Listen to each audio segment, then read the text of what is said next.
Di video kali ini kita coba bahas tentang pentingnya knowledge gap dalam penulisan paper ilmiah.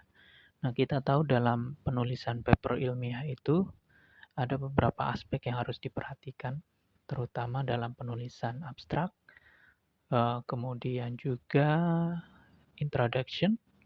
Nah, penting untuk melihat bahwa knowledge adalah suatu unsur atau elemen penting yang bisa menentukan suatu paper itu diterima atau ditolak. Nah, di sini saya coba menjelaskan apa itu knowledge gap secara singkat dan sederhana, dan semoga bisa membantu untuk proses Anda dalam menulis paper. Nah, apa itu knowledge gap? Knowledge gap merujuk pada suatu kekurangan informasi, kekurangan data, maupun kekurangan dalam pemahaman tertentu dalam bidang yang sedang diteliti. Misalnya, kita sedang meneliti tentang alat ukur sensor, misalnya untuk mengukur kadar gas pada kopi. Nah, di situ kita harus melihat apakah dalam penelitian tersebut masih kekurangan informasi tentang sensor apa yang digunakan, terus gas-gas yang dihasilkan dari kopi itu juga yang bisa dideteksi atau tidak dan lain-lain. Nah, itu adalah knowledge gap atau celah pengetahuan. Kemudian data. Penelitian yang baru memiliki tantangan tertentu ya, terutama jika penelitian itu baru dan jarang dilakukan. Tentunya akan merujuk pada kekurangan data yang menunjang dalam hal penulisan suatu paper. Nah, di situ ada kekurangan. Apakah data ini akan dicari lagi ataukah diolah data yang sudah ada menjadi suatu insight dalam penulisan sebuah paper. Nah, itu bisa menjadi uh, knowledge gap juga. Kemudian pemahaman tertentu dalam bidang yang sedang diteliti. Nah, di sekarang ini banyak sekali topik-topik penelitian yang bisa dijadikan suatu tulisan ilmiah ya.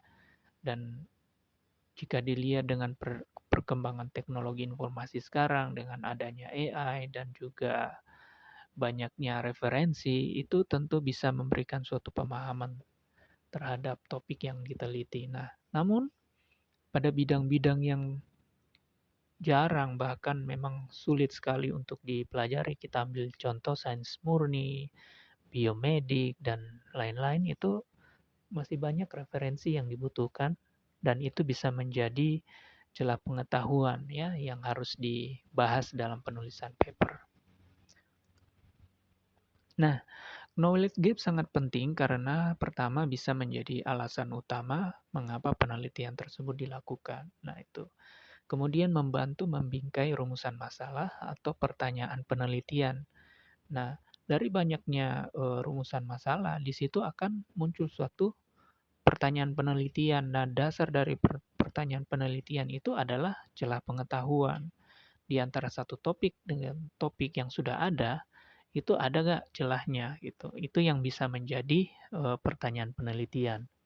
Kemudian menunjukkan kontribusi original penelitian terhadap perkembangan ilmu pengetahuan.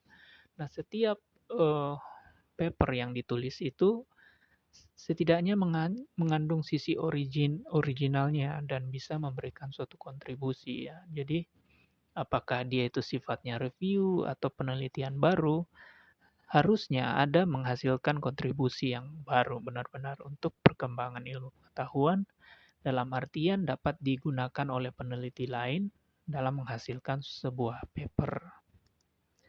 Nah, kita ambil contoh kalimat knowledge gap dalam artikel ilmiah. Di antaranya seperti ini, meskipun telah banyak penelitian mengenai X, belum ada yang secara khusus membahas Y dalam konteks Z. Nah, itu. Jadi X, Y, Z ini bisa kita isi dengan misalnya topik-topik penelitian, ada referensi dan juga pembahasan, kita bisa gunakan itu. Kemudian literatur yang tersedia masih terbatas dalam menjelaskan hubungan antara A dan B di lingkungan C. Itu salah satunya.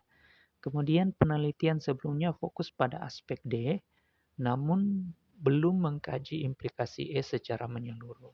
Itu contoh-contoh kalimat knowledge gaps yang bisa diterapkan dalam abstrak. Nah, bagaimana cara kita mengidentifikasi knowledge gap? Nah, pertama, tinjauan pustaka yang luas dan kritis. Kita memerlukan tinjauan pustaka yang banyak dan relevan dengan penelitian kita tentunya ya. Ya, tinjauan pustaka ada baiknya kurang lebih ya 5 sampai 7 tahun terakhir yang berasal dari sumber yang benar-benar valid. Sehingga dalam proses kita mengidentifikasi itu bisa menghasilkan suatu knowledge yang baik. Nah, di sini bisa kita lihat dari tinjauan pustaka yang valid, kita memiliki suatu pengetahuan untuk menghasilkan penulisan yang original. Kemudian, melihat area yang belum konsisten atau hasil yang kontradiktif. Jadi, pada bagian penelitian tersebut, kita lihat bagian mana yang belum konsisten. Artinya, banyak peneliti lain melakukan suatu penelitian, misalnya di topik yang sama, tapi hasilnya bisa berbeda-beda. Kenapa demikian? Nah, di situ kita bisa mendapatkan suatu insight. Oh, ternyata di sini celahnya. Disitulah kita bisa masuk untuk topik penulisan kita. Nah, contohnya hasil yang kontradiktif juga.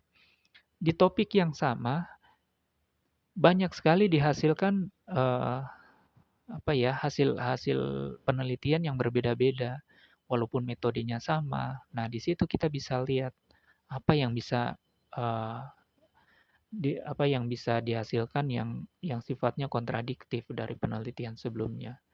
Kemudian menemukan keterbatasan dari studi terdahulu.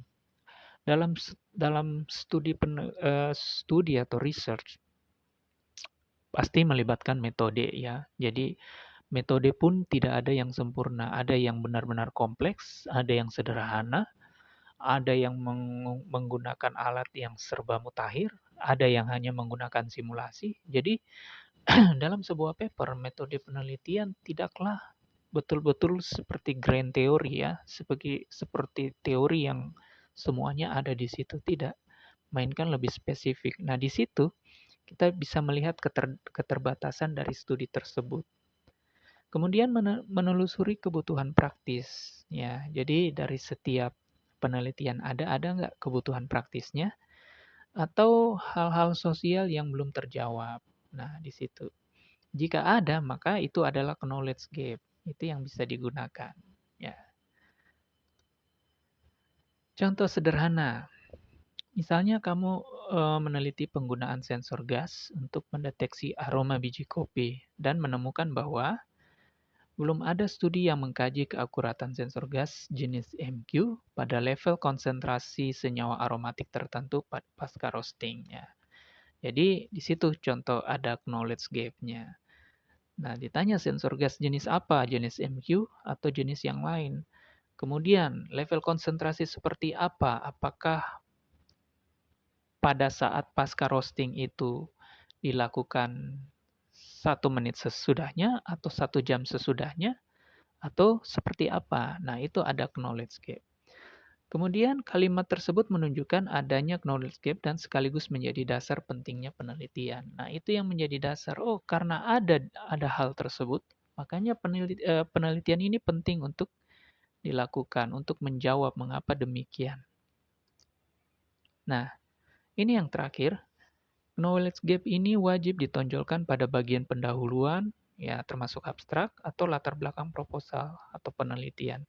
Nah, salah satu yang menjadi tolak ukur adalah agar saat pembaca melihat dan membaca tulisan kita, dia bisa paham mengapa penelitian itu penting.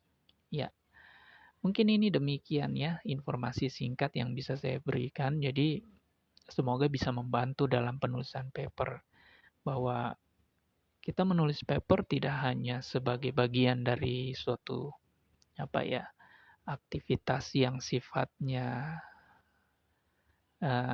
kewajiban, melainkan itu bagian dari sesuatu yang sifatnya kita tanggung jawab secara ilmiah bahwa apa yang kita teliti wajib kita share kepada masyarakat. Demikian.